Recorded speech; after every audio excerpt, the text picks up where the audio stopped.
1,45,000 సామర్థ్యంతో కృషకుల్ని ఇవాళ తీసుకురావడం ద్వారానే ఇవాళ మన అనంతపురం జిల్లాకి న్యాయం జరుగుతుంది. అదేవిధంగా లైనింగ్ పనులు అనేది పూర్తిగా మనకు అన్యాయం. ఎందుకంటే ఇవాళ లైనింగ్ పనులు లేకుండా కనీసం కాలంలో నీళ్లు పోతున్నటువంటి పరిస్థితుల్లో భూగర్భ జలాలు అక్కడ పాల్గొంటాం. ఎందుకంటే ఇవాళ అనంతపురం జిల్లా ప్రయోజనాలు తాకట్టు పెట్టడానికి ఈ జిల్లాలో ఉన్నటువంటి వైఎస్ఆర్ తెలుగుదేశం పార్టీలు ఇద్దరు కూడా ఒక్కటే. వాళ్ళు ఎన్నికలప్పుడు మాత్రమే ఇవాళ వాళ్ళకి మంచుకు వస్తుంది. ఎన్నికల తర్వాత వాళ్ళ అధినేతలకి భయపడి వాళ్ళు మాట్లాడారు.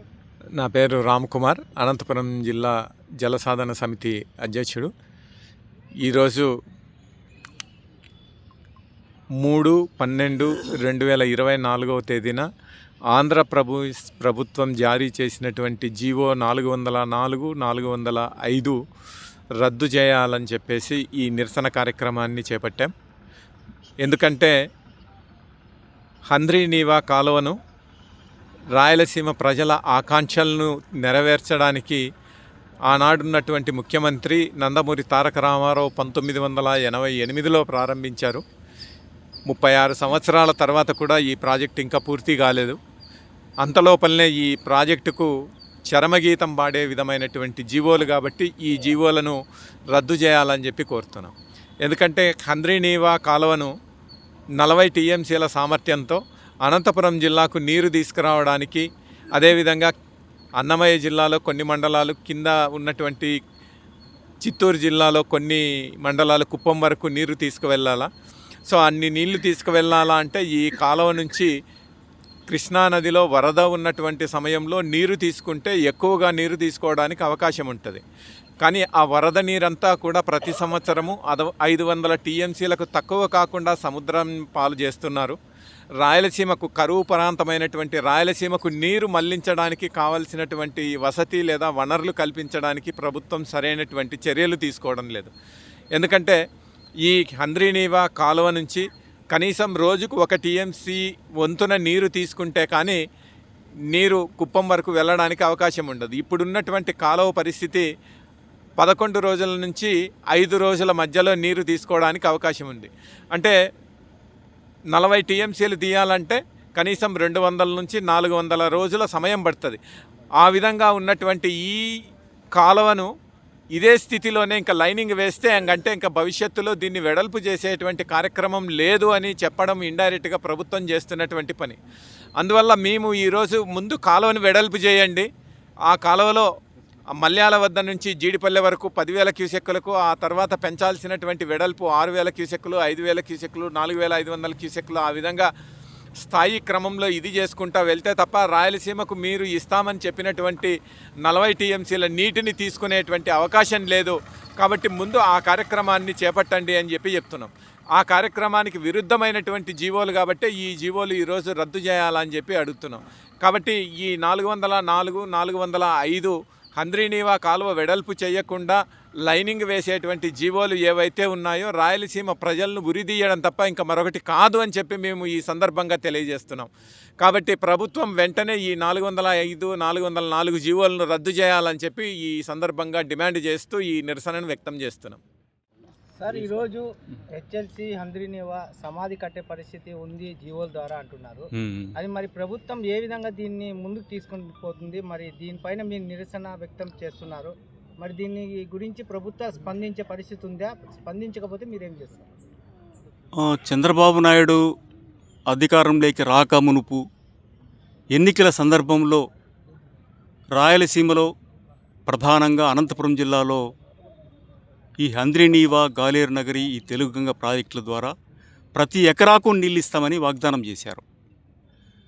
వాస్తవానికి గత చరిత్రను, హంద్రీనీవా చరిత్రను పరిశీలిస్తే గతంలో వచ్చినటువంటి నీటిని కేవలము మన అనంతపురం జిల్లాలో 1400 చెరువులు ఉండగా కేవలం 144 చెరువులకు మాత్రమే నీళ్ళు ఇచ్చారు. కనుక వచ్చేటటువంటి నీరు మన జిల్లాలో 3,45,000 ఎకరాల ఆయకట్టుకు నీళ్ళు ఇవ్వాలి. కనుక అది కాలువ సామర్థ్యం తక్కువ ఉంది కనుక ఆ నీరు మనకు చాలడం లేదు అనేది అర్థమైంది. అందుకోసమే గతంలోనే చంద్రబాబు నాయుడు ముందు 2015లో అధికారంలో ఉన్నప్పుడు కాలువ వెడల్పు చేస్తానన్నాడు. ఆ తర్వాత అధికారంలోకి వచ్చిన జగన్మోహన్ రెడ్డి 6,300 క్యూసెక్కులకు వెడల్పు చేస్తానన్నాడు. కానీ ఈరోజు అధికారంలోకి వచ్చినటువంటి ఎన్డీఏ చంద్రబాబు ప్రభుత్వం 6,300 క్యూసెక్కులు ఉన్నటువంటి జీవో నంబర్ 29ని రద్దు చేసి కొత్త జీవోలు అంటే 404 అంటే మాల్యాల నుంచి జీడిపల్లి వరకు 3,850 క్యూసెక్కులను, అట్లాగే 405 జీడిపల్లి నుంచి 400 కిలోమీటర్ల వరకు కేవలము లైనింగ్ మాత్రమే చేస్తామని చెప్పేసి ఈరోజు జీవో రిలీజ్ చేశారు. ఈ జీవోలు హంద్రీనీవా ప్రయోజనాలు ఏవైతే ఉన్నాయో ఆ జీవోలకు శాశ్వతంగా సమాధి కట్టినట్లు అవుతుంది. ఎందుకంటే మీరు చెప్పిన దాని ప్రకారం ప్రతి ఎకరాకు నీళ్ళు ఇస్తామని చెప్పారు. అట్లాగే డిపిఆర్లో మొదట ప్రారంభించినప్పుడు రాయలసీమలో 6 లక్షల ఎకరాలకు, అనంతపురం జిల్లాలో 3,45,000 ఎకరాలకు కొత్త ఆయకట్టుకు నీళ్ళు ఇవ్వాలి. చెరువులు నింపడం కాదు, చెరువులకి నింపితే కొత్త ఆయకట్టు ఇచ్చేటటువంటి అవకాశం లేదు. కనుక ఈ యొక్క లైనింగ్ వల్ల లేదా 3,800 క్యూసెక్కులకు పెంచడం వల్ల అనుకున్నటువంటి ప్రయోజనం నెరవేరదు. మొత్తం అట్లా కాకుండా మొత్తం ఆ యొక్క ప్రయోజనాలనే సమాధి కట్టినట్లు అవుతుంది. భవిష్యత్తులో వెడల్పు చేసేటటువంటి అవకాశాన్ని కూడా కోల్పోతాము. కనుక నిర్దేశించిన విధంగా మేము కొత్తగా అడగడం లేదు. ప్రాజెక్టు ఏదైతే 35 సంవత్సరాల క్రితము మీరు డిపిఆర్లో ప్రకటించారో దాని ప్రకారం చేయాలంటే మొత్తం మాల్యాల నుంచి జీడిపల్లి వరకు 10,000 క్యూసెక్కులకు వెడల్పు చేయాలి. అట్లాగే జీడిపల్లి నుంచి గొల్లపల్లి ఓటీ వరకు, అటు గొల్లపల్లి నుంచి మడక్సిర బ్రాంచ్ కెనాల్కి పోతాయి, అక్కడి వరకు 6,000 క్యూసెక్కులకు వెడల్పు చేయాలి. అక్కడ నుంచి మారాల వరకు 5,000 క్యూసెక్కులకు వెడల్పు చేయాలి. మారాల నుంచి చెర్లోపల్లి వరకు కాలువలు వెడల్పు చేయాలి. దీనితో పాటు దీనికి సంబంధించినటువంటి రిజర్వాయర్లు కొత్త ప్రాజెక్టులు నిర్మించాలి. అట్లాగే కేవలము చెరువులకు నీళ్ళు ఇవ్వడం కాకోకుండా డిపిఆర్లో ఆ రోజు హంద్రీనీవాని ఏదైతే రూపొందించినారో దాని ప్రకారం రాయలసీమలో 6 లక్షల ఎకరాలకు, అనంతపురం జిల్లాలో 3,45,000 ఎకరాలకు పిల్లకాలువల ద్వారా కొత్త ఆయకట్టుకు నీళ్ళు ఇవ్వాలని చెప్పేసి మేము చంద్రబాబు ప్రభుత్వాన్ని డిమాండ్ చేస్తున్నాము.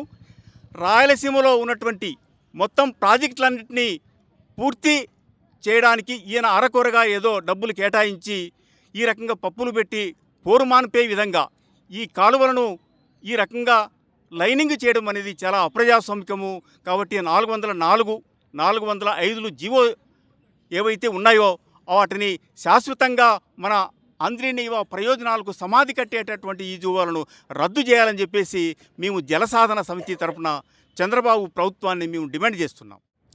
అనంతపురం జిల్లా ప్రయోజనాలని తాకట్టు పెట్టే పద్ధతుల్లో ఈవేళ చంద్రబాబు నాయుడు కూటమి ప్రభుత్వము ఈవేళ అన్యాయం చేస్తూ ఉంది. ముఖ్యంగా ఈవేళ రాయలసీమ ప్రాంతంలో వెనుకబడిన ప్రాంతమైనటువంటి అనంతపురం జిల్లాకు ఈవేళ సాగునీరు, త్రాగునీరు హంద్రీనీవా ద్వారా రావడం వల్ల కొంత ప్రయోజనం జరుగుతూ ఉంది. కానీ ఈరోజు మొత్తం అంతా కూడా హంద్రీనీవా కాలువకు లైనింగ్ చేయడం అంటే ఇవాళ ఈ జిల్లా ప్రజల యొక్క ప్రయోజనాలని మరి ఇవాళ అన్యాయం చేసే పద్ధతుల్లో కూటమి ప్రభుత్వము ప్రయత్నం చేస్తూ ఉంది. ఇవాళ ఎన్నికల్లో మీరు చెప్పినటువంటి పద్ధతుల్లో హంద్రీనీవా కాలువను వెడల్పు చేసి ఈ జిల్లాలో ఉన్నటువంటి ఆయకట్టుకు నీరు ఇవ్వాల్సింది పోయి ఇవాళ మొత్తం లైనింగ్ చేసి జిల్లా ప్రజల యొక్క మరి దీన్ని ఇబ్బంది పెడతా ఉన్నారు. ఇప్పటికే అనంతపురం జిల్లాలో వరుస కరువులతో ఇబ్బంది పడుతున్నటువంటి జిల్లా ప్రజానికానికి, రైతాంగానికి ఈ లైనింగ్ అనేది ఇంకా ప్రమాదకరమైంది. కాబట్టి దీన్ని లైనింగ్ వెంటనే ఆపేసి ఇవాళ మొత్తం 10,000 క్యూసెక్కుల ద్వారా అనంతపురం జిల్లాలోనే 100 టీఎంసీల నీటిని ఉపయోగపడే పద్ధతుల్లో కాలువను డిజైన్ చేయాలనేసి ఈరోజు ఇక్కడ ఆందోళన కార్యక్రమం నిర్వహిస్తూ ఉన్నాం. మీరు ఎన్నికల్లో ఏదైతే చెప్పారో అది హామీని అమలుపరచకపోతే భవిష్యత్తులో ఈ జిల్లాలో ఉన్నటువంటి రాజకీయ పార్టీలు, రైతు సంఘాలను కలుపుకొని పెద్ద ఎత్తున పోరాటం చేస్తామని ఈ ప్రభుత్వానికి హెచ్చరిస్తూ ఉన్నాం. అయితే మరి ఈరోజు అన్ని ప్రభుత్వాలు ఉంటాయి, మరి రైతులే ధ్యేయంగా రైతులకు మంచి చేసే విధంగానే మేము ఏదైనా చేస్తామని ప్రభుత్వాలు అధికారంలోకి వస్తున్నాయి, మరి పోతున్నాయి. మరి దాని గురించి మీరేమంటారు? ఎన్నికలు వస్తానే కరువు, రైతులు, అనంతపురం జిల్లా సమస్యలు ఈ ఎన్నికల్లో రాజకీయ పార్టీలకు కనపడతాయి. ఎన్నికల సందర్భంలో ప్రధానంగా అజెండాగానే రాయలసీమలో ఉన్నటువంటి ముఖ్యంగా అనంతపురం జిల్లా రైతాంగాన్ని ఆదుకుంటామని, హెచ్ఎల్సీ కావచ్చు హంద్రీనీవా నుంచి నీళ్లు తీసుకొని వచ్చి పంట పొలాలకు నీరు ఇస్తామని వాగ్దానాలు చేస్తారు. కాలువలను వెడల్పు చేస్తామని వాగ్దానం చేస్తారు. ఎన్నికలు అయిపోయిన తర్వాత ఈ కాలువని విస్మరిస్తూ ఉన్నారు. గతంలో కూడా జగన్మోహన్ రెడ్డి గారు 10,000 క్యూసెక్కులకు వెడల్పు చేస్తామని ఎన్నికల్లో ఓట్లు వేయించుకున్నారు, అధికారంలోకి వచ్చినారు. మరి ఇవాళ ఏ ఒక్క పని కూడా చేయకపోగా ఒక పిల్లకాలు కూడా తోకోకుండా ఆయన ఇంటికి పోయాడు. మరి కూటమిలో ఉన్నటువంటి చంద్రబాబు నాయుడు గారు కూడా ఎన్నికల ముందు అనంతపురం జిల్లా కోసం అంద్రినివాని కాలువను వెడల్పు చేసి మరి ప్రతి ఎకరాకు కూడా నీరు ఇస్తామని చెప్పారు. ఎన్నికలు అయిపోయినాయి, కానీ ఈరోజు పరిస్థితి ఏమైంది? కాలువను వెడల్పు చేయకపోగా ఈ జిల్లాలో కాలువ ద్వారా ప్రవహిస్తున్నటువంటి భూగర్భ జలాలు కూడా ఇంకిపోయే పద్ధతుల్లో ఇవాళ మొత్తం అంతా కూడా కాలువకు లైనింగ్ చేసేసి మొత్తం అంతా కూడా ముందుకు తీసుకుపోయే ప్రయత్నం చేస్తూ ఉన్నాడు. అంటే మొత్తం అంతా కూడా ఎన్నికలప్పుడు ఒక మాట, ఎన్నికల తర్వాత ఒక మాట. ఈ జిల్లాలో ఉన్నటువంటి ఉమ్మడి జిల్లాలో 14 మంది ఉన్నటువంటి ఎమ్మెల్యేలు కానీ 2 ఎంపీలు కానీ ఎవరు కూడా మాట్లాడలేనటువంటి పరిస్థితి. అనంతపురం జిల్లాకి ఇంత అన్యాయం జరుగుతూ ఉంది. లైనింగ్ వేస్తూ ఉన్నారు, మరి నీటి సమస్య ఏర్పడుతుంది, త్రాగునీరు సమస్య వస్తుంది, త్రాగునీరు సమస్య వస్తుంది. అయినప్పుడు కూడా వీరు నేరు మెదపలేకపోతూ ఉన్నారు. అప్పుడేమో జగన్మోహన్ రెడ్డి పెద్దిరెడ్డి రామచంద్రరెడ్డి కోసం పుంగనూరు నీళ్లు తీసుకుపోతే వైసీపీ ఎమ్మెల్యేలు మాట్లాడలే. కానీ ఈరోజు మొత్తం అంతా కూడా చంద్రబాబు నాయుడు కుప్పాన్ని తీసుకునే ప్రయత్నం చేస్తూ ఉంటే ఇప్పుడున్నటువంటి ఎమ్మెల్యేలు మాట్లాడంలే. కానీ వీళ్ళు అనంతపురం జిల్లా మరి ప్రజానీకానికి పూర్తిగా అన్యాయం చేస్తూ ఉన్నారు. ఎన్నికలు అప్పుడు ఒక మాట, ఎన్నికల తర్వాత ఒక మాట. కానీ ప్రజలు మాత్రం విఘ్నతతో ఆలోచన చేస్తారు. మీరు గతంలో ఇదే అవలంబించినటువంటి జగన్మోహన్ రెడ్డి ప్రభుత్వానికి ఏ గతి పట్టిందో మీరు కూడా ఈ జిల్లా ప్రయోజనాలు కాపాడకపోతే మీకు కూడా అదే గతి పడుతుందనేసి మేము హెచ్చరిస్తూ ఉన్నాం.